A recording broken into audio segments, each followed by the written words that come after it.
오늘 성경 말씀은 누가복음입니다. 누가복음 8장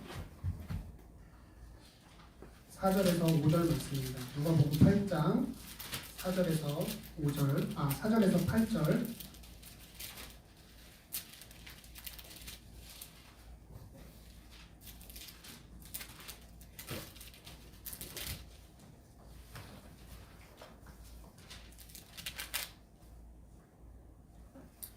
누가복음 8장 4절에서 8절 제가 받들어 읽겠습니다. 많은 사람들이 함께 모여 모든 성읍으로부터 주께 나아왔을 때 주께서 비유로 말씀하시기를 씨 뿌리는 사람이 씨를 뿌리러 나아가서 뿌렸더니 어떤 씨는 길가에 떨어지니 밟히기도 하고 곤충의 새들이 먹어버렸고 또 어떤 씨는 바위 위에 떨어지니 습기가 없으므로 싹이 나자마자 말라버렸더라. 또 어떤 씨는 가시떨기 사이에 떨어지니 가시가 그것과 함께 자라서 기운을 막아버리더라. 또 어떤 씨는 좋은 땅에 떨어지니 싹이 나와서 100배의 열매를 맺더라 하시더라. 이 말씀을 하신 후에 외치시기를 들을 귀 있는 자는 들을지어다 라고 하시니라. 오늘 누가복음 8장 4절에서 8절 이 씨 뿌리는 자의 비유, 아주 유명한 비유고 또 아주 중요한 내용을 담고 있는 비유죠. 이 말씀을 기반으로 오늘 또 열매 맺는 그리스도인이라는 제목으로 설교를 하겠습니다. 설교하기 전에 잠시 기도하시겠습니다. 위대하시고 존귀하신 하나님, 오늘 씨 뿌리는 자의 비유, 이 비유를 기반으로 저희가 설교를 하고 또 듣고자 합니다. 하나님, 저는 하나님의 마른 막대기에 불과합니다. 하나님께서 저를 사용하여 주셔서 하나님의 말씀과 하나님의 진리가 저희 형제 자매님들에게 온전히 전달될 수 있도록 힘과 능력과 지혜를 주시고, 또한 우리 성도님들 또 우리 형제 자매들 이 설교를 듣고 하나님 안에서 또한 생각의 영이 새롭게 되고, 또한 하나님의 말씀으로 자신을 바로잡는 오늘 귀한 하루가 될 수 있도록 이 시간 축복하여 주십시오. 마귀가 어떠한 형태로든지 방해치 못하도록 지켜 보호하여 주십시오. 감사를 드리며 우리 구주 예수 그리스도의 이름으로 기도했습니다. 네. 자, 오늘은 사람의 마음에 대해서 이야기를 하고자 합니다. 사람의 마음. 사람은 몸과 혼과 또 영으로 구성된 존재죠. 몸은 우리가 자세히 설명할 필요가 없습니다. 저희가 한번 꼬집기라도 하면은 바로 느낄 수 있죠. 살이 만져지고 또 고통이 느껴지죠. 영은 호흡이라고 성경에서 말씀하고 있습니다. 그래서 하나님께로부터 저희들에게 와서 저희들이 이제 이렇게 호흡을 하고 있고, 또 저희들이 죽은 다음에 이 영은 다시 하나님께로 돌아갑니다. 그리고 마지막 혼, 이 혼이 바로 우리 사람의 실체인 것입니다. 혼은 사람의 몸과 똑같이 생긴 형태로 말을 하고 듣고, 또 누가복음 16장을 저희들이 많이 강의를 하고 또 설교를 들어봤을 텐데요. 거기 보면은 더위도 느끼고 갈증도 느끼고 또 말도 합니다. 그리고 저희들과 똑같이 생겼죠. 사람이 죽으면 이 혼이 지옥 또는 하늘나라로 가게 됩니다. 사람의 실체가 혼이기에 예수님께서는 혼보다 더 중요한 것은 없다고 마태복음 16장 26절에서 말씀하셨습니다. 사람이 온 세상을 얻고도 자신의 혼을 잃는다면 무슨 유익이 있겠느냐? 또 사람이 자기 혼을 무엇과 바꾸겠느냐고 말씀하셨습니다. 이 사람의 혼은 이제 지, 정, 의, 저희들이 이렇게 정의를 하는데요. 저희들의 마음, 저희들의 생각, 또 저희들의 감정, 이런 것들이 저희들의 혼에 포함된 기능들입니다. 그래서 잠언에 보면 마음과 혼을 동일한 개념으로 설명할 때도 있습니다. 마음이 비뚤어진 자의 길에는 가시와 덫이 있으나 혼을 지키는 자는 그것들로부터 멀리 있게 되리라. 잠언 22장 5절 말씀입니다. 근데 문제는 이 마음에 대해서 하나님께서 성경에서 아주 부정적으로 설명을 하고 계시다는 것입니다. 예레미야 17장 9절에서는 하나님께서는 사람의 마음이 만물보다 거짓되고 심히 악하다고 말씀하십니다. 또 마가복음에서는 먹는 것이 사람을 더럽히는 것이 아니라 사람의 마음 안에서 나오는 것이 사람을 더럽힌다고 말씀하기도 하십니다. 성경에서 마음이라는 하트라는 단어가 처음으로 등장하는 게 창세기 6장 5절인데요. 마음이라는 단어가 처음 등장하는 이 절에서도 하나님께서 뭐라고 말씀하시냐면 사람의 마음이 사람들의 생각이 계속해서 악할 뿐이라고 말씀하십니다. 성경에서 사람의 마음을 혼으로도 표현함을 우리가 고려해 본다면 사람이 악하다고 할 때 사람의 영이나 몸이 아닌 혼이 악하다는 것이고 이 혼이 사람의 실체라는 것을 생각해 볼 때 사람의 근본이 무엇이냐, 본질이 무엇이냐라고 할 때 사람은 악하다는 것입니다. 실로 하나님은 참되시나 사람은 모두 거짓말쟁이라고 하나님께서 로마서 3장 4절에서 말씀하셨죠. 즉 저희들은 지금 이제 인류의 아주 오래된 난제를 하나 쉽게 푼 겁니다. 저도 이제 기억이 나요. 고등학교 때인가 중학교 때인가 도덕책에 보면 어떤 철학자는 성악설을 주장하고 어떤 철학자는 뭐 성선설을 주장하면서 뭐가 맞다 틀리다 뭐 이렇게 배웠었던 기억이 납니다. 하지만 인간을 지으시고 창조하신 하나님께서 이 사람은 태어나면서부터 악하고 또 악하게 살아간다고 결정을 내주시는 것이죠. 저희들이 그리스도인이라고 해서 이 문제는 다를 게 없습니다. 저희들이 그리스도인이 되고 예수 그리스도의 보혈로 구원받았을 때 저희들의 마음도 다시 변화되고 뭐 깨끗하게 되고 정결하게 되고 정과 흠이 없게 되는 것이 아니라 저희들의 마음은 여전히 많은 죄를 품고 있죠. 구원받았다고 해서 그리스도의 마음이 갑자기 맑아지고 정직해지고 뭐 그런 것이 아닙니다. 지금 제가 이렇게 사람의 그리스도인의 마음을 다루는 이유는 그리스도인이 군사고 하나님의 군사고 또 이 그리스도인은 영적 전쟁을 치러하기 때문입니다. 자, 그리스도인은 군사로 부르심을 받은 사람들입니다. 반드시 전쟁을 해야겠죠. 전쟁을 하지 않는 군사는 존재 이유가 없습니다. 그러나 이 전쟁은 우리가 싸우는 전쟁은 육신에 따른 전쟁이 아닙니다. 여러분도 다 아시다시피 저희들은 영적 전쟁을 수행하는 그런 군사로 부르심을 받은 사람들이죠. 하나님을 아는 지식을 거역하여 스스로 축혀서 모든 높은 것들, 즉 마음속에 있는 견고한 요새를 무너뜨리기 위한 싸움입니다. 그래서 저희가 고린도 후서 10장 4절 5절 한번 찾아보시겠습니다. 저희들이 반드시 외우고 또 알아야 될 구절인데요. 고린도 후서 10장 4절 5절입니다.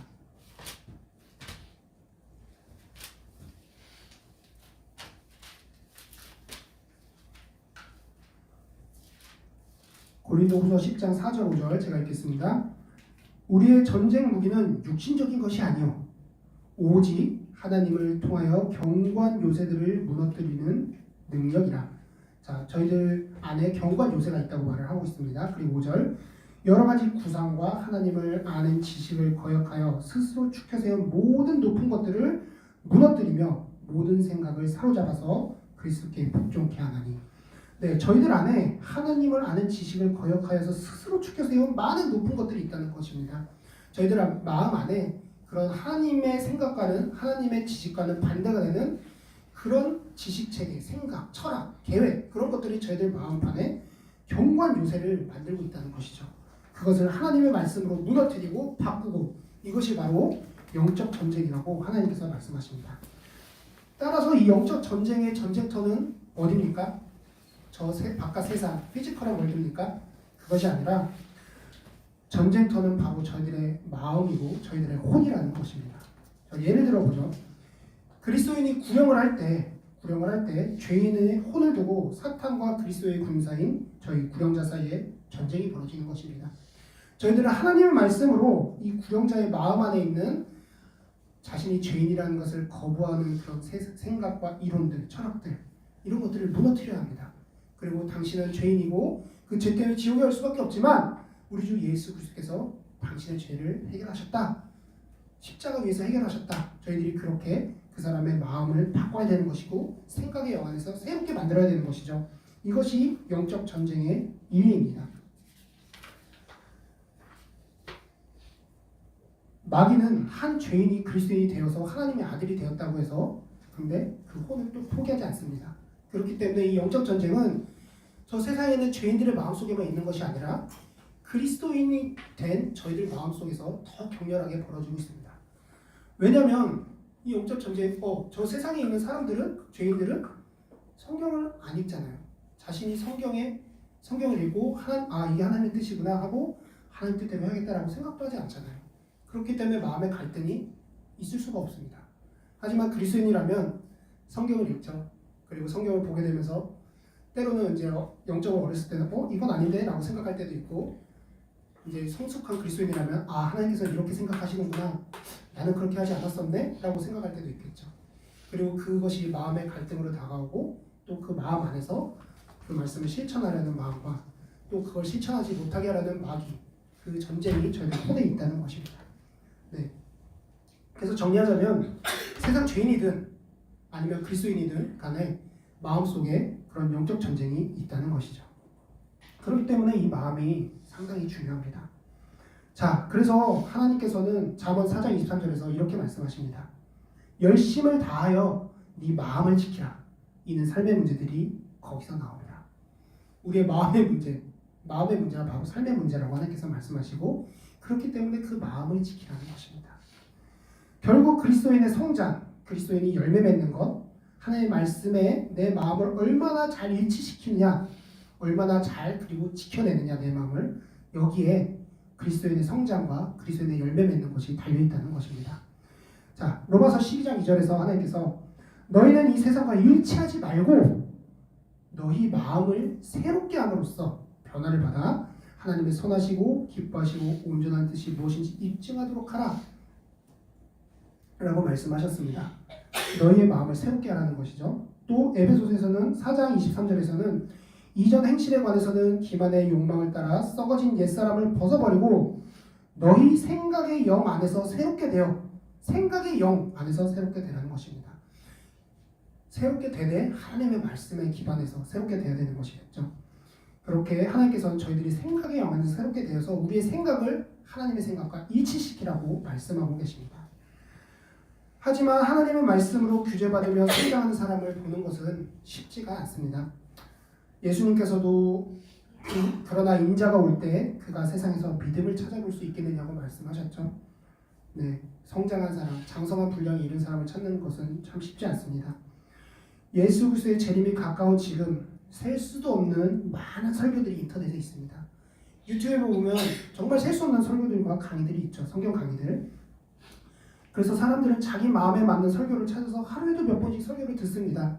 네, 설교, 성경 말씀, 성경 강의의 홍수 속에 살고 있다고 해도 과언이 아니겠죠.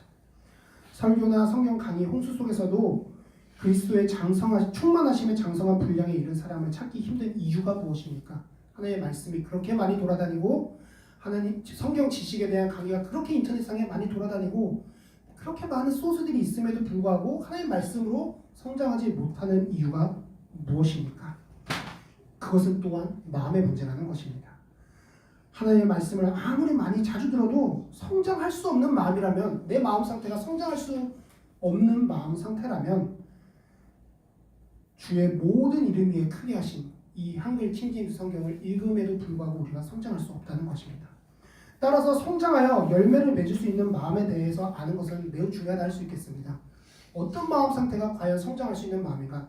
어떤 마음 상태가 과연 열매를 맺을 수 있는 마음인가? 라는 것을 여러분들이 하나님의 말씀에 기반해서 알아야 한다는 것입니다. 자, 그래서 예수님께서는 저희들에게 씨 뿌리는 자의 비유에 대해서 말씀해 주셨습니다. 이 씨 뿌리는 자의 비유는 마태복음, 마가복음, 누가복음 세 책에서 다 나와 있는 그런 말씀입니다.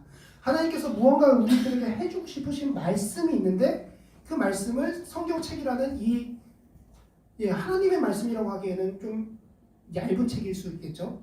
저희들 기준에서는 두껍지만 그 얇은 책 안에서도 3번이나 반복해서 말씀하셨다면 이 비유가 얼마나 중요한지는 여러분들이 아시리라 믿습니다.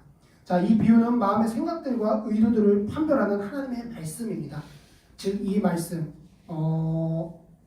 씨 뿌리는 자의 비유, 이 비유를 여러분들이 읽을 때 자신의 마음을 진단할 수 있다는 것이고 생각의 영 안에서 또 새롭게 될 기회를 얻을 수 있다는 것입니다. 자, 그러면 이 비유에 대해서 한 번 더 좀 깊이 들어가도록 하겠습니다. 첫 번째, 우리 예수님께서 첫 번째 마음을 길가에 비유하셨습니다. 예수님께서는 첫 번째로 마음이 길가 같은 사람에 대해서 말씀하셨는데요. 이 사람의 마음이 길가로 비유되는 이유는 씨앗이 심어질 수 없기 때문입니다. 심겨지지 않은 씨는 길 위에 떠돌아다니겠죠. 바람에 또 이리저리 날려다니겠죠. 길 위에서 있는 씨를 또 새가 빼앗아 갑니다. 그래서 예수님께서는 누가복음 8장 12절에 그들이 들으나 하나님의 말씀을 듣고 말씀의 씨앗이 마음판에 뿌려졌습니다.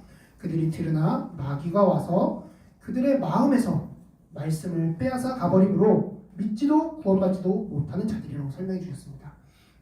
교회 나오고 하나님의 말씀을 듣지만 어떤 사람의 마음 상태는 이렇게 길가와 같다는 것입니다. 하나님의 말씀을 이렇게 말하고는 있지만 이 하나님 말씀의 씨앗이 마음판에서 팅팅팅 튕겨나가는 그런 성도가 형제 자매가 있다고 예수님께서 말씀을 하십니다. 믿음은 들음에서 나고 들음은 하나님의 말씀에 의해서라고 말씀하셨는데 믿음의 소스, 그러니까 믿음의 근원인 이 말씀이 마음 안에 들어가지도 않고 또 던져졌고 뿌려졌다고 해도 그 씨앗을 마귀가 가져가 버린다는 것이죠. 그렇다면 어떻게 믿음이 성장할 수 있겠습니까? 즉, 이 사람의 마음 속에 세워진 하나님을 아는 지식을 거역하여 스스로 축해서 하는 경관 요새로 인해서 마음에 하나님의 말씀이 도저히 들어갈 수 없는 그런 마음 상태를 말하는 것입니다. 결국에는 깨닫지도 못하고 믿지도 못하고 구원받지도 못한다고 말씀하고 계십니다. 이런 사람들을 영어로는 일명 이제 하드쉘이라고 하는데 이제 조개 껍데기처럼 딱딱한 껍질로 둘러싸여 있는 그런 생물, 마음이 그와 같다는 것입니다. 말씀을 아무리 뿌리고 아무리 던져도 그 말씀에서 팅팅팅팅 다 튕겨 나간다는 것입니다. 그런 사람들이 그런 마음의 상태에 있는 우리 성도가 여기 있어서는 안 되겠죠. 자, 일례로 무신론자나 진화론자는 이런 하드쉘이라고 할 수 있겠습니다. 무신론과 진화론이라는 이제 경관 요새로 마음의 경관 요새를 세워서 하나님의 말씀이 그들의 마음속으로 들어갈 틈이 없는 것입니다. 대부분은 깨닫고 진화론자나 무신론자들은 대부분은 이 하나님의 말씀에 대해서 깨닫고 싶지도 않을 것입니다. 하나님의 말씀을 들을 때 오히려 반박하고 싶겠죠. 일부의 예의 있고 정중한 사람들은 듣더라도 하나님의 말씀을 반박할 구실을 찾을 것입니다. 무신론과 진화라는 세상 철학과 이론을 익히 저도 그거에 대해서 공부를 해보고 읽어봤지만 이런 세상 철학과 이론이 쉬운 것은 아닙니다. 그런데 이런 것을 익히 지적 능력이 있는 사람들이 어떻게 하나님의 말씀을 깨닫지 못하는가? 자, 이것은 하나님의 말씀을 들을 마음이 없기 때문인 것이죠. 이 말은 무엇을 의미하냐면은 결국에 무언가를 깨닫는 데 있어서 중요한 것은 지적 능력보다는 마음의 문제라는 것입니다. 지적 능력이 아무리 뛰어나도 하나님의 말씀을 깨닫고자 하는 마음이 없다면 할 수가 없는 것입니다. 눈앞에 억만금이 있다 하더라도 갖기 싫은 사람이라면 그걸 가질 수 없는 것이죠. 그런 것과 같습니다. 또 다른 예로는 하나님의 말씀을 가볍게 여기는, 경시하는 그런 성도를 예로 들 수 있습니다. 이런 성도는 마귀가 자기 마음에 있는 말씀을 가져가도록 마음의 통로를 활짝 열어준 성도죠. 주적 개념이 없고 경계심이 없는 군인과 같은 성도입니다. 하나님께서 정신을 차리고 깨어있으라. 이는 너희의 대적 마귀가 울부짖는 사자처럼 삼킬 자를 찾아 두루 다니기 때문이라고 베드로전서 5장 8절에서 말씀하고 계시죠. 마귀가 시시때때로 계속 틈을 노리고 있다는 것입니다. 그럼에도 불구하고 이 성도는 하나님의 말씀을 경시하고 죄도, 육신도, 마귀도 무시하고 우습게 여기고 그런 성도가 있다는 것이죠. 그런 성도는 이 말씀을, 하나님 말씀을 받아들였다 하더라도 마귀가 그 마음에서 그 말씀을 집어간다고 예수님께서 말씀하십니다. 원수에게 자기 마음을 안방처럼 드나들 수 있도록 허락함으로써 생각 속에 마귀가 자리 잡을 수 있는 거점을 또 허락하게 되는 것이죠. 다시 말하지만 하나님의 말씀을 통한 성장과 열매 맺음에 있어서 중요한 것은 지적 능력이 아니라 마음의 문제라는 것입니다. 그 어떤 성도라도 마귀가 자신의 마음에 헛된 생각들을 주입하도록 통로를 열어주어서는 안 될 것입니다. 열심을 다하여 마음을 지켜라 라고 하나님께서 말씀하신 이유가 거기에 있는 것입니다. 그리고 예수님께서는 또 두 번째 마음에 대해서 말씀하시는데요. 그 마음은 돌밭에 비유됩니다. 자, 마음 상태가 돌밭 같은 성도도 있다는 것이죠. 돌밭은 식물이 제대로 성장할 수 없는 땅입니다. 토양이 아니죠. 땅입니다. 이런 땅에서는 싹이 나오더라도 뿌리가 깊지 않으므로 해가 뜨면 금세 말라버립니다. 그래서 예수님께서는 누가복음 8장 13절에 말씀을 듣고 기쁨으로 받아들이지만 하나님의 말씀을 기뻐합니다. 이 성도는 뿌리가 없으므로 잠시 있다가 시험을 받을 때면 떨어져 나가는 자들이라. 하나님의 말씀을 즐거워하는 사람이에요. 이 사람은. 이 사람들은, 이런 마음을 가진 사람들은 말씀을 듣고 기쁨으로 받아들입니다. 문제는 기쁨으로 하나님의 말씀을 받아들였음에도 뿌리가 없다는 것이죠. 이는 말씀을 감정적으로 기뻐하기만 했을 뿐 그 말씀을 통해 자신을 판단하고 자신을 평가하고 자신이 무엇이 문제고 하나님의 말씀에 나를 어떻게 맞춰야 될지 실행을 하지 않았다는 것을 의미합니다. 말씀을 듣고 그 말씀에 공감했어요. 맞아. 저 하나님 말씀이 맞아. 그리고 자기 생각이 하나님의 생각과 다른 면이 있음을 동의했어요. 지적으로 동의했어요. 그러네. 이건 하나님 말씀과 나의 마음이 여기가 다르네. 동의했습니다. 지적으로. 그리고 그것을 고치겠다고 다짐도 합니다. 지, 정, 의 모든 것을 발휘했어요. 마치 자신이 설교를 통해 한 단계 성장한 것만 같은 느낌이 들기도 합니다. 하지만 하나님의 말씀을 실천하려고 하면 그때부터는 또 전혀 다른 문제가 발생을 하죠. 어려움이 있습니다. 자기 삶의 방식과는 너무나 달라요. 하나님의 말씀이 하나님께서 이렇게 말씀하시네? 나도 이렇게 해야겠구나 라고 생각을 하고 실천을 하려고 해보니까 자기가 여태껏 살았던 방식과는 너무나 다른 것입니다. 자신의 생활 방식을 바꾸는 것이 너무 힘든 데다 또 바꿨다고 하면 주변 사람들이 말을 하기 시작하죠. 야, 너 예수님 믿더니 좀 이상해졌다? 이렇게 말하기도 합니다. 내 삶의 행복과 기쁨을 침해하면서까지 손해를 봐가면서까지 하나님의 말씀을 실천해야 될까? 라는 생각이 들기도 하죠. 하나님께서도 내가 행복해지길 원하실 텐데 라는 합리화를 하기 시작합니다. 그리고 마침내는 하나님의 말씀을 외면하고 힘들다 하고 다시 예전의 상태로 돌아가는 것이죠. 돌박 같은 마음을 지닌 사람에게 하나님의 말씀은 자신의 길을 긁어주는 이야기에 불과합니다. 나는 하나님께서 창조하셨다는 거 알아. 노아 형수 때 무슨 일이 있었는지 알아. 성경 지식들 재밌어요. 혼을 즐겁게 합니다. 하지만 그것뿐이라는 것입니다. 자신의 모든 것을 바치고 지키고 해야 될 절대적 권위의 말씀이 아니라는 것입니다. 그 사람에게는. 하나님의 말씀을 듣고 감정적으로 기쁨을 느끼고 만족을 했으나 혼적인 만족을 느꼈으나 이 말씀에 순종하기 위해 자신의 기쁨과 즐거움을 희생해야 할 때 그때는 견디지 못하는 것이죠. 즉 돌박 같은 마음을 지닌 성도는 감정적으로 하나님을 섬기는 성도고 또 하나님보다는 자신을 더 사랑하는 성도라고 우리가 판단할 수 있습니다. 베드로는 그의 마지막 서신에서 이렇게 말씀했습니다. 오직 은혜와 우리 주 곧 구주 예수 그리스도를 아는 지식 안에서 자라가라.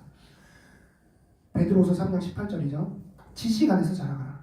우리의 주인이신 예수 그리스도를 감정적으로 좋아하고 하나님의 말씀을 감정적으로 즐거워한다고 성장하는 것이 아닙니다. 하나님의 말씀을 기뻐한다고 해서 열매가 짠 하고 맺혀지는 것이 아니라는 것입니다. 베드로는 우리 구주 예수 그리스도를 아는 지식에 있어야지 성장할 수 있다고 말했습니다. 또한 지식으로 그치는 것이 아니라 절제하고 인내, 경건, 형제우애, 사랑 등 아는 만큼 또 실천을 해야 하는 것입니다. 그래서 야고보가 이렇게 말했죠. 야고보서 2장 17절에 행함이 없으면 믿음만으로는 죽은 것이라. 네, 죽은 믿음을 갖고 있는 성도가 있다는 것입니다. 이 비유를 통해 얻을 수 있는 교훈은 말씀에 대한 감정적 공감이나 즐거움이나 내 혼적인 기쁨이 아닌 내 안락과 내 즐거움마저도 희생시킬 정도의 복종과 실천과 순종이 있어야지 성장하고 또 열매를 맺을 수 있다는 것입니다. 자, 다시 한번 강조합니다. 영이 없는 몸이 죽은 것 같이 행함이 없는 믿음도 죽은 것이라. 예수님께서 또 다른 마음에 대해서 비유를 하십니다. 세 번째 마음은 가시떨기 사이로 비유가 됩니다. 이 마음은 가시떨기 사이로 비유가 돼요. 마음에 가시떨기 나무가 많이 자라가지고 말씀의 씨앗이 뿌려졌고 그 씨앗이 싹을 틔우고 줄기를 뻗고 자라고 있는데 그 자라나는 것을 방해를 하는 것입니다. 가시떨기들이. 그래서 예수님께서 누가복음 8장 14절에 이렇게 말씀하셨는데요. 씨가 가시떨기 사이에 떨어졌다는 것은 말씀을 듣기는 들어도 가서 이생의 염려와 부와 쾌락에 억눌려 온전함에 이르는 열매를 맺지 못하는 자들이라고 정의를 내리십니다. 듣기는 들어도 이생의 염려와 부와 쾌락에 억눌려 있다고 말씀하시죠. 이생의 염려, 부, 쾌락이 바로 가시떨기로 비유된 것입니다. 이러한 것들이 말씀을 통한 성장을 막고 열매를 맺지 못하게 하며 결국 온전함에 이르지 못하게 만든다는 것입니다. 이 말씀이 아까도 말씀드렸지만 마태복음, 마가복음, 누가복음 모든 것에 나와 있지만 완전히 똑같이 기록되어 있지는 않습니다. 그래서 마태복음, 마가복음, 누가복음에 있는 것들을 좀 종합을 해보면 마태복음에는 이 세상의 염려와 재물의 미혹이라고 나와 있고요. 마가복음에서는 이 세상의 염려들과 재물의 속임수와 다른 일들에 대한 욕심이 추가되어 있죠. 이런 것들이 이제 가시떨기로 비유됩니다. 그래서 마태, 마가, 누가복음을 종합을 해보면 가시떨기라는 것은 이생의 염려, 여러분 걱정 많으시죠? 이생의 염려, 그리고 부, 재물의 속임수와 재물의 미혹을 부라고 제가 표현했습니다. 그리고 쾌락, 그리고 다른 일들에 대한 욕심, 이런 것들이 열매를 맺지 못하게 만드는 요인이라고 말씀하시는 것입니다. 그래서 이것 네 가지를 요약해보면 결국에는 염려와 욕심입니다. 염려와 욕심. 마음속에 있는 염려와 욕심이라는 가시떨기가 우리가 열매 맺지 못하게 만든다는 것이죠. 네, 제 생각에는 대부분의 성도들, 저를 포함해서 대부분의 성도들이 이런 비유에 해당되는 사람일 거라고 생각이 됩니다. 이 비유에서 눈여겨봐야 할 것은 이 마음 상태, 즉 토양에는 문제가 없다는 것입니다. 하나님의 말씀이 씨앗이 뿌려졌고 그 씨앗에 의해서 줄기도 뻗었고 또 자라나고 있었습니다. 하지만 동시에 가시떨기들도 자라고 있었던 것이죠. 이 토양은 열매를 맺기에는 충분했습니다. 다만 열매를 맺지 못하는 이유는 같이 자란 다른 가시떨기 때문입니다. 그리고 그 가시떨기 역시 그 사람의 마음속에서 자라난 것입니다. 하나님께서 심으신 것이 아니에요. 마귀가 준 걸 수도 있고 자기의 욕심일 수도 있습니다. 말씀의 씨앗과 함께 다른 씨앗들도 뿌려져서 다 함께 자라면서 말씀의 씨앗이 자라지 못하게 된 것입니다. 따라서 이 사람의 마음은 어떻게 보면 복잡한 마음이라고 할 수 있습니다. 복잡한 마음, 즉 분산된 마음, 집중되지 못한 마음이죠. 이 사람의 마음에는 하나님의 말씀을 읽고 공부하고 성장하고자 하는 욕심과 욕구가 있습니다. 아주 바람직한 것이죠. 그러나 그와 동시에 세상에서도 성공하고 부유해지고자 싶은 마음도 욕심도 있는 것입니다. 무엇 하나에 집중하지 못하고 모든 것을 가지려 하지만 결국에는 이덜저도 아니게 되는 사람들을 말하게 되는 것이죠. 예수님께서는 마태복음 6장 24절에서 이렇게 말씀하셨습니다. 아무도 두 주인을 섬길 수 없나니 이는 그가 한쪽은 미워하고 다른 쪽은 사랑하거나 한쪽은 존중하고 다른 쪽을 경시하게 됨이라. 너희가 하나님과 재물을 동시에 섬길 수 없느니라. 둘 중 하나를 선택해야 된다는 것입니다. 무언가를 이루려고 성공하는 것은 공짜로 되는 것이 아니죠. 시간과 에너지를 투자하는 것은 당연한 것입니다. 가끔 이제 제가 대학교에서 대학생들을 지도하기 때문에 대학생들이 저에게 이런 변명을 하곤 합니다. 저 진짜 열심히 했는데요. 저 진짜 열심히 했어요. 근데 여러분, 열심히 하는 건 기본입니다. 그게 자랑이 될 수가 없는 것입니다. 열심히 할 뿐만 아니라 그 목적과 반대되는 것들을 희생하고 절제하고 그렇게 할 수 있어야지 무언가를 성취할 수 있는 것입니다. 이것은 너무나 당연한 진리죠. 자명한 진리입니다. 하지만 교만한 몇몇 그리스도인은 자기가 모든 것을 할 수 있는 줄 착각하고 마음속에 가시떨기들을 잔뜩 같이 키우고 있습니다. 그 결과 온전함에 이르지 못한다고 예수님께서는 말씀하십니다. 온전함에 이르는 것이 하나님의 명령입니다, 여러분. 온전하라. 하나님께서 온전하라고 하셨을 때 be perfect, 완벽하라는 것입니다. 사람 자체가 불완전한데 어떻게 완벽할 수가 있지라고 여러분들이 생각하실 수도 있지만 하나님께서는 우리가 못하는 것을 하라고 우리에게 요구하지 않으시고 명령하지 않으시죠. 할 수 있다는 것입니다. 신명기 18장 13절에 너는 주 너의 하나님 앞에서 온전하라. 마태복음 55장 48절에 그러므로 하늘에 계신 너희 아버지께서 온전하신 같이 너희도 온전하라. 고린도전서 13장 11절 형제들아 마지막으로 말하노니 기뻐하라. 온전하게 되라. 하지만 복잡한 마음으로는 이렇게 온전해질 수 없다고 하나님께서 말씀하십니다. 하나님의 사람을 온전하게 만들 수 있는 것은 하나님의 말씀밖에 없죠. 하나님의 말씀 외에는 다른 소스는 없습니다. 하나님의 말씀을 통해 교리, 책망, 바르잡음, 훈육을 받고 마음속 가시떨기들을 베어내버리고 잘라내버리고 가시치기를 하지 않는다면 열매를 맺을 수 없다는 것입니다. 예수님께서는 분명히 말씀하셨습니다. 하나님과 재물을 동시에 섬길 수 없다고 말입니다. 바울은 예수 그리스도 외에는 모든 것을 버리는 그런 좋은 본을 보여주었죠. 빌립보서 3장 7절 8절을 읽어보겠습니다. 잘 들어보십시오. 그러나 나에게 유익하던 것은 무엇이나 그리스도를 위하여 다 손실로 여겼느니라.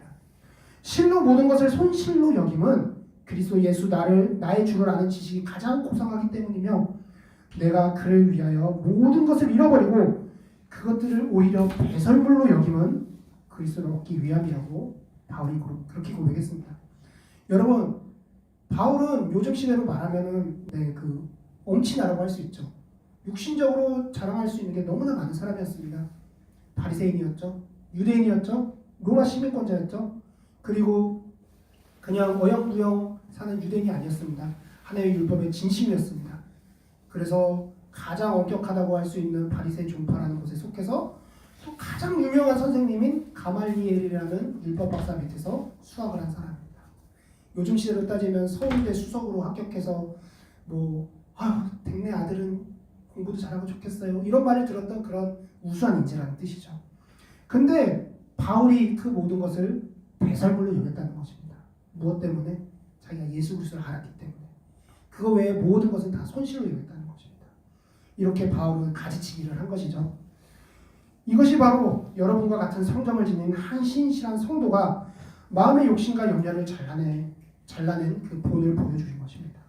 염려와 욕심이 여러분을 하나님께 집중하지 못하게 만듭니까? 네, 그렇다면 잘라버리십시오. 저 뒤로 던져버리십시오. 바울과 같이 열매 맺는 온전한 성도가 되길 바란다는 말입니다. 마지막으로 예수님께서는 이제 좋은 땅을 이 마음을 좋은 땅이 비유하십니다. 하나님의 말씀으로 성장하여 열매 맺기에 충분한 마음 상태를 말합니다. 예수님께서는 이 마음을 이제 누가복음 8장 15절에서 씨가 좋은 땅에 떨어졌다는 것은 정직하고 선한 마음으로 말씀을 듣고 지켜서 인내로 열매를 맺는 자들이라. 네, 좋은 땅에 떨어진 씨는 열매를 맺습니다. 근데 좋은 씨가 땅에 떨어지면 자동으로 자라고 열매를 맺는 것이 아니죠. 일단 이제 마태복음, 마가복음의 말까지 말씀까지 종합을 해보면 좋은 땅은 좋은 땅의 그러니까 좋은 땅과 같은 마음은 정직하고 선한 마음으로 하나님의 말씀을 듣고 깨달으며 그 말씀을 지키고 인내하여 마침내 열매를 맺는 사람을 말합니다. 말씀을 들어야 되죠. 그리고 말씀을 깨달아야 됩니다. 알아야 됩니다. 그리고 그 깨달은 말씀을 그냥 마음 한구석에 처박아 놓고 이제 또 까먹고 사는 것이 아니라 잘 지켜야 돼요. 지켜야 됩니다. 그리고 열매를 맺을 때까지, 그러니까 깨닫고 지킨다고 해서 열매가 짠하고 나타나는 것이 아니에요. 인내를 해야 된다고 말씀하십니다.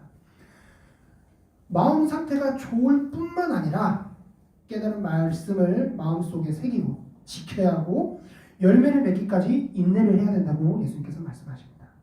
이 모든 것이 되는 이유는 이 사람의 마음에는 가시떨기가 없기 때문이죠. 있다 하더라도 말씀의 씨앗에서 자란 나무에 비하면 비교할 수 없이 작기 때문일 것입니다. 욕심 없는 사람이 어디 있고 또 염려 없는 사람이 어디 있겠습니까? 만약에 그런 사람이 있다고 한다면 저는 거짓말이라고 생각합니다. 모든 사람은 욕심이 있고 또 염려가 있습니다.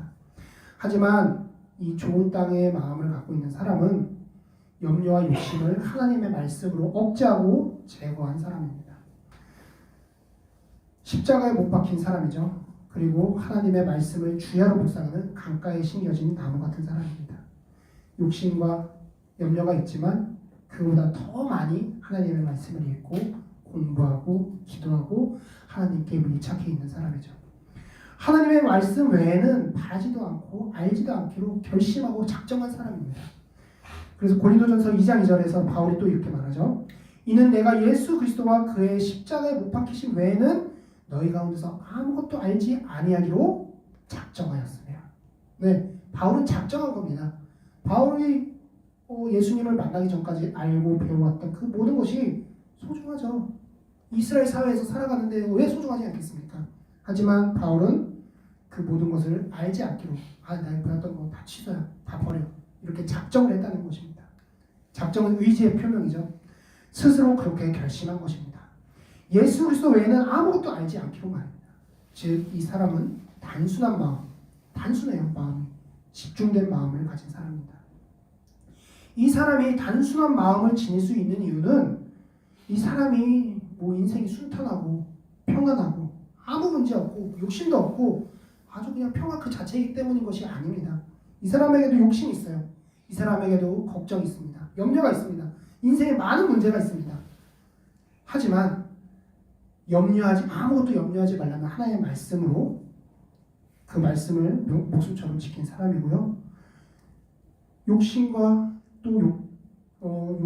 정욕이 있지만 육신을 그 욕정과 정욕과 함께 십자가에 못 박아 스스로를 규제한 사람입니다. 자신을 정녕 죄에게는 죽은 자요 하나님께는 산자로 여긴 사람이고요. 주를 두려워하는 것이 악을 미워하는 것임을 깨달아 알았고 마음판에 새겼으며 그대로 지킨 사람입니다. 구원받지 않은 죄인이라도 이렇게 집중된 마음, 단순한 마음을 갖고 있다면 어떤 식으로든 어떤 분야에서든 성공을 하게 되어 있습니다. 이 예를 들면 야구를 예를 들면 공을 포수 글로브에다 꽂아 넣는 거 그거 하나만 집중하는 투수. 이 투수는 그 목표에 방해되는 모든 것을 제거하고 절제합니다. 운동선수. 이 목표를 성취하게 만드는 모든 것을 또 수행을 하죠. 이러한 단순한 마음을 수십 년간 유지한 선수는 전설로 났고 우리 스포츠에 별 관심 없는 그런 사람들의 귀에도 그 이름이 들이오게 됩니다.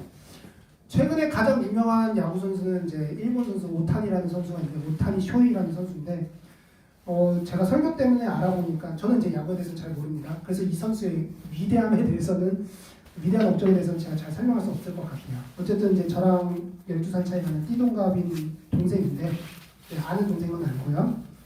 이 선수는 지금 최고의 리그인 미국 메이저리그에서 전설적인 이제 업적을 쌓고 있는 선수입니다. 이렇게 야구가 되게 고도화되고 구체화되면서 투수와 타자를 한꺼번에 할 수 없다라는 것이 이제 불문율로 여겨지고 있어요. 투수 전문가, 타자 전문가가 있는 것인데 이 선수는 투수도 하고 타자도 하는데 둘 다 잘해요. 상식을 깬 선수죠. 이 선수가 자기는 27살 때 메이저리그에서 MVP가 되기로 계획을 세우고 그 계획을 엄청나게 실행을 한 거예요. 그래서 여러분들은 제가 추천하는 거는 여러분들 이제 그 인터넷에서 한번 찾아보십시오. 그 오타니 계획표 이렇게 치면은 걔가 고등학교 때 세운 계획표가 나오는데 어마어마합니다.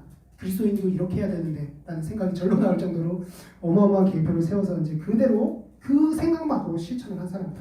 마음이 아주 단순한 선수예요. 그래서 27살 때 계획대로 MVP가 됐어요. 확정이 됐어요. 그래서 그날 이제 기자가 그 선수한테 물어봅니다. 오늘 기념 파티 같은 것이 있습니까? 이랬더니 오타니라는 선수가 이렇게 대답을 하죠. 기념 파티 같은 것은 따로 없습니다. 내일 당장 훈련이 있어서 일찍 잠잘 것입니다. 이 말을 했다는 것입니다. 네, 이 선수가 얼마나 단순한 마음을 갖고 살고 있는지 알 수 있는 일례죠. 그리스도인도 성장을 하려면 이렇게 단순한 마음이 있어야 된다는 것입니다.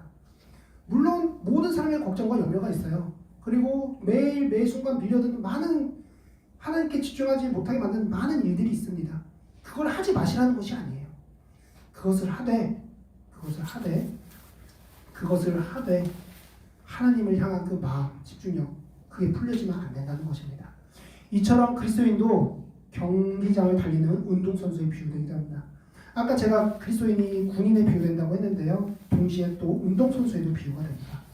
그리고 바울은 우리가 상을 받을 수 있도록 달리라고 권면합니다. 경기장에서 달리는 사람들이 모두 달릴지라도 한 사람만이 상을 받는 것을 너희가 알지 못하느냐? 그러므로 너희도 상을 얻게 되도록 달리라 라고 권면을 하죠. 이 말은 목표 없이 성과 없이 단순히 달리기만 한 것으로 만족하지 말라는 것입니다. 괜찮아, 열심히 했잖아, 괜찮아, 이렇게 하지 말라는 것이죠. 목표를 갖고 열매를 맺으라는 것이고 성과를 내라는 것입니다. 인내하고 절제하고 표대를 향해서 달리라는 것입니다. 이를 위해서 우리는 절제를 해야 돼요. 열매 없는 어둠의 일들에 관여하지 말아야 하고 몸을 억제하고 복종하게 해야 하며 훈련을 해야 하는 것입니다. 우리 인생은 행복을 위해서 사는 그런 인생이 아닙니다.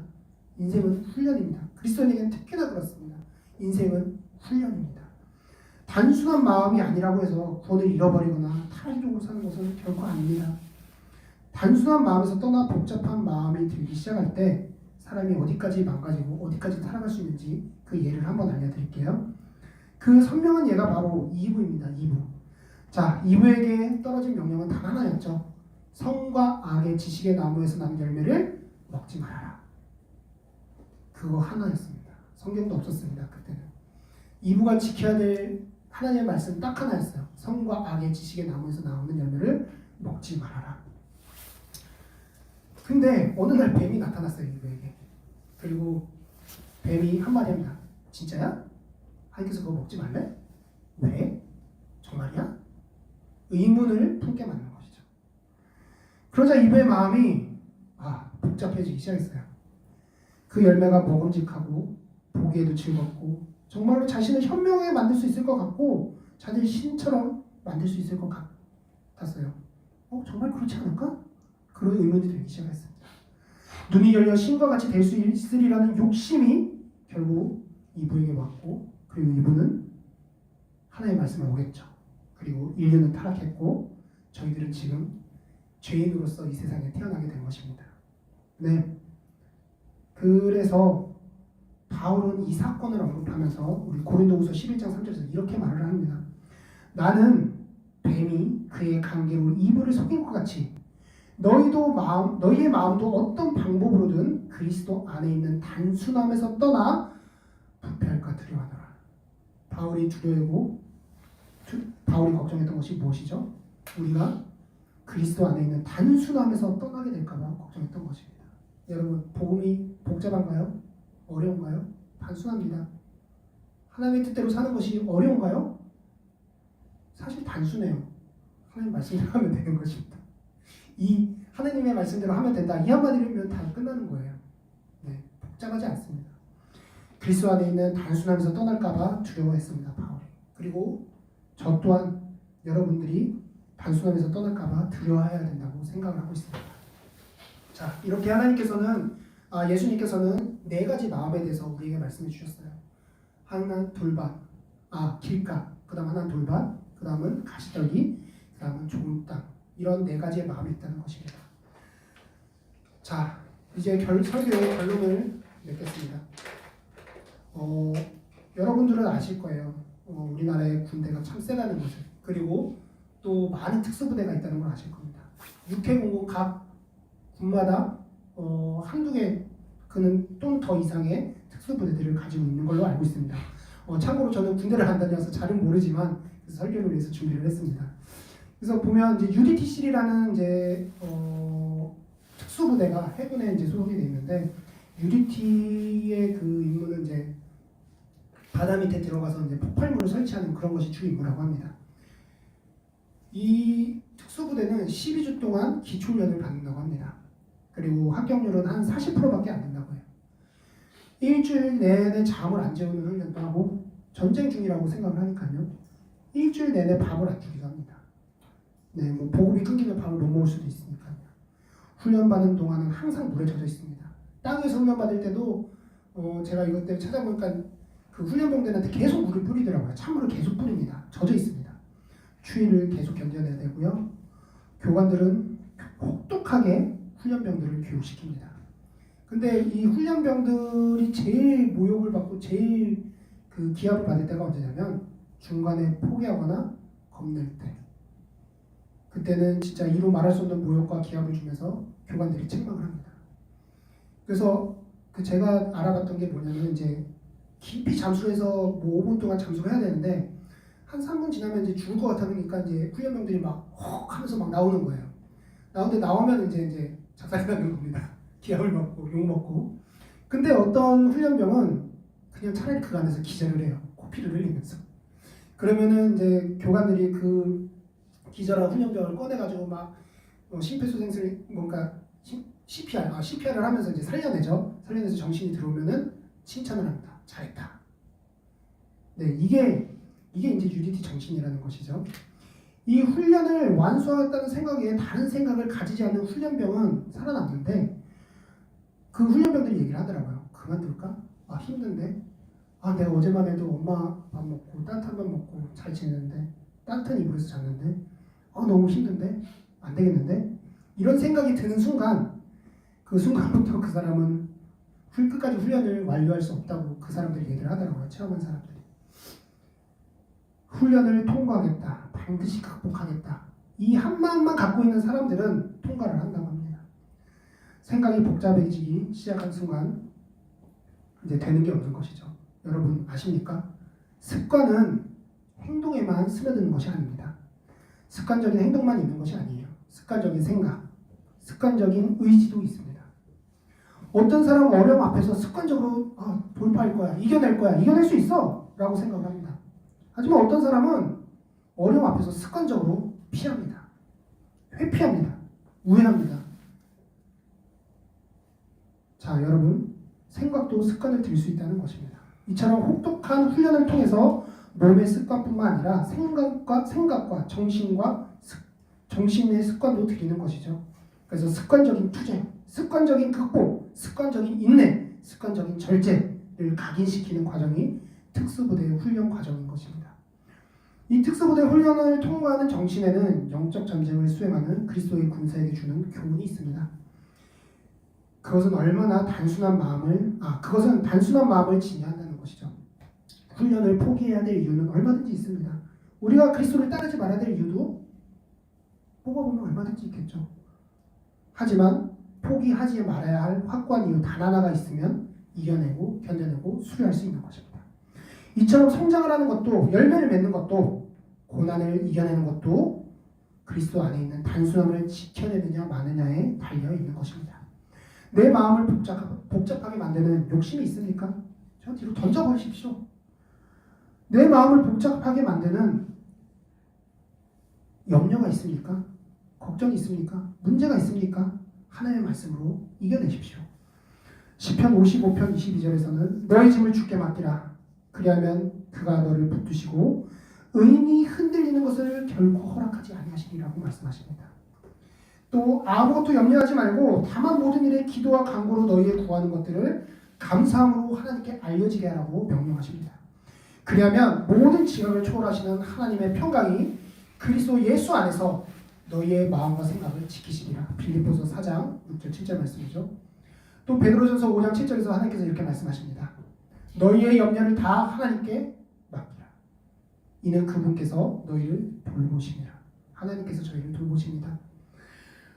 하나님의 군사인 여러분, 형제 자매 여러분들, 하나님을 섬기는 길로 들어서셨다면, 구원받고 하나님을 섬기고 하나님의 제자가 되는 길로 들어서셨다면 뒤를 돌아보지 마십시오. 손에 쟁기를 잡고 뒤를 돌아보는 자는 하나님의 나라에 적합하지 않다고 말씀하셨습니다. 전쟁에 임하는 자는 아무도 이 생의 일들에 얽매이지 않습니다. 그러므로 열매를 맺고 하나님께 영광을 돌리고야 말겠다는 단순한 마음으로 달립시다. 이 경주에서 만나게 될 고난과 괴로움을 두려워하지 말고 인내로 견디며 달립시다. 살다 보면 당연하죠. 살다 보면 죽음의 그림자의 골짜기를 지난 날이 당연히 있겠죠. 하지만 그때 에스더가 어떻게 했습니까? 내가 죽으면 죽으리다 라고 담대하게 외치고 그 고난의 강을 건넜죠. 하나님께서는 우리가 이겨낼 수 없는 시험을 주지 않으십니다. 여러분 걱정하지 마십시오. 여러분들의 닥치는 시험, 여러분들의 닥치는 어려움, 문제, 염려, 그 모든 것들 여러분들이 이겨낼 수 없다면 하나님께서 애초에 주지 않으신다는 것입니다. 고린도전서 10장 13절에서 하나님께서 사람에게 흔히 닥치는 시험 외에는 너희가 당한 것이 없나니 하나님께서는 신실하셔서 너희가 감당할 수 있는 것 이상으로 시험을 당하지 않게 하시고 시험을 당하면 피할 길도 마련하셔서 너희로 등이 감당케 하십니다. 여러분들이 감당할 수 없는 시험을 하나님께서 주지 않으신다는 것이에요. 근데 혹시라도 감당할 수 없는 시험을 주셨다? 네, 피할 길도 마련하신다는 것입니다. 여러분들 앞에 있는 어려움, 여러분들 앞에 있는 고난, 힘든 문제들 다 여러분들이 그리스도 안에서 극복할 수 있는 문제들입니다. 근데 그 문제를 봤을 때 겁을 내느냐, 담대하게 맞서느냐 이런 차이가 있는 것이겠죠. 오늘 이 설교를 통해서 여러분들이 각자 마음 상태가 어떠한 상태인지 진단하셨으리라고 생각합니다. 그리고 열매를 맺기 위해 어떤 마음을 가져야 하는지도 충분히 이해하셨을 거라고 믿습니다.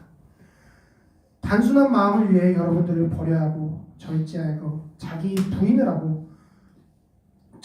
해야 할 것이 무엇인지도 생각하시고 결심하셨으리라 믿습니다. 여러분, 구원은 값없이 받았지만 예수 그리스도를 따르는 제자가 되는 길은 공짜가 아닙니다. 여러분, 우직하게 하나님을 따르는 길로 가십시오. 그 길이 죽음의 길 같고 어리석은 길 같으며 한심한 길 같아 보여도 그 길만이 열매를 맺고 새로운 생명을 피워내는 길이기 때문입니다.